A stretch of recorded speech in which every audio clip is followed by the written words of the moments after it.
নমস্কার বন্ধুরা, কিচেনে আমাদের সকলকে স্বাগত। একে শীতকাল, তারপর পৌষ মাস। তাই আজকে আমি বানাবো ভাপা পিঠে। তার জন্য আমি নিয়েছি এখানে চালের গুঁড়ো। গুঁড়োটা আমার খুব শুকনো, একবার জায়গায় করা ছিল। তাই আমি একটু জল দিয়ে নেব। এখানে আমি দেব অল্প একটু লবণ।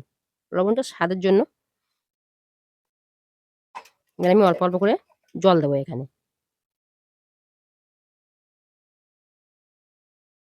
দেখুন জল দিয়ে আমি গুঁড়োটা একটু ভিজিয়ে নিয়েছি। এমনভাবে ভিজিয়েছি ঝরঝরে আছে। মুঠো করলে মুঠো হয়ে যাচ্ছে। এটা আমি ১০ থেকে ১৫ মিনিট ঢেকে রেখে দেবো। এবার আমি এটা চেলে নেব।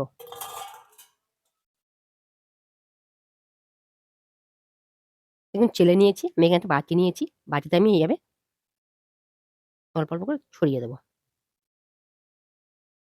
১ম এ হাফ বাটি দেব।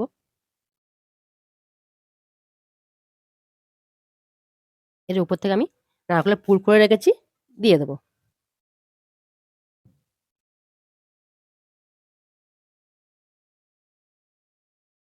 এর উপর থেকে গুঁড়ো দিয়ে বাটিটা পুরো ভরে দেব। বাটিটা ভরে নিয়েছি। আমি মাথাটা কেটে ফেলে দেব। দিয়ে সমান করে দেব। দেখুন সমান হয়ে গেছে। আমি উপর থেকে অল্প একটু পুর সাজিয়ে দেব।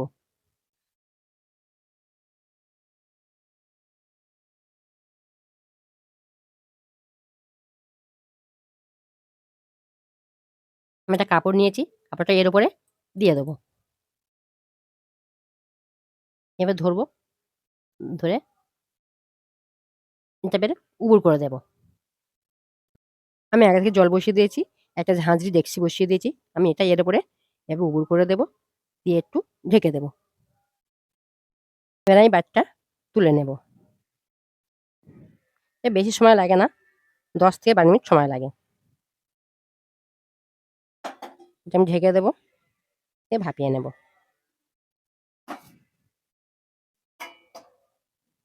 দেখুন এটা হয়ে গেছে। আমি তুলে নেব। বাকিগুলো ঠিক একইভাবে বানিয়ে নেব।